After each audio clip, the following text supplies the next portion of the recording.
Doucement mais sûrement, Charles III écrit son histoire en tant que souverain de la monarchie britannique.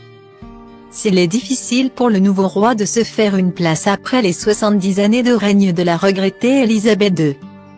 Voilà des années qu'il s'était préparé au rôle de sa vie. En tant que roi, il reçoit chaque jour à Buckingham les fameuses boîtes rouges contenant des informations cruciales et top secrètes sur le pays. Charles III a d'ailleurs été photographié quelques jours après les obsèques d'Élisabeth II en train d'en découvrir le contenu. Une fois la période de deuil terminée, l'époux de Data Link People légal à 982 835 FC Boulevard 55 à 4 à 68 à 95 B Dba 26 B 76 C Camilla Parker Bowles a pris ses nouvelles fonctions à cœur. Il a multiplié les déplacements et a rencontré à de nombreuses reprises Data Link People légal à 8 B 80 906e à 474 4565 B 2e 8 à 9 B 415e 549e 4 Liz Truss. La dernière première ministre britannique qui a eu la chance de rencontrer Élisabeth II.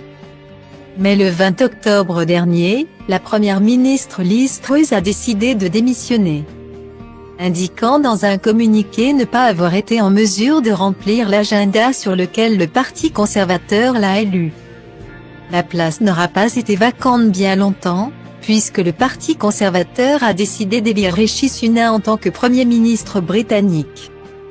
Âgé de 42 ans, Rishi Sunak est un ancien expert de la finance et siège depuis 2015 à la Chambre des communes du Royaume-Uni pour la circonscription de Richmond.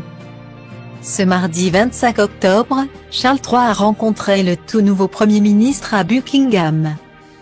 Un moment symbolique, capturé par les caméras de la couronne et partagé sur Instagram ainsi qu'à la presse. Sauf que, comme l'ont remarqué nos confrères du Mirror, le père de William et Harry a brisé une tradition instaurée par Élisabeth II en rencontrant Rishi Sunak. Au cours de son règne, la veuve du prince Philippe a toujours accueilli les premiers ministres dans la salle d'audience du palais de Buckingham. Une pièce reconnaissable entre mille, remplie de meubles et de photos de famille.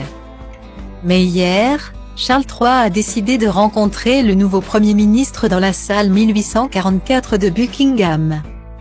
Également utilisée pour rencontrer des dignitaires au cours des premières semaines de son règne. Une énième preuve que Charles III impose son style à Buckingham.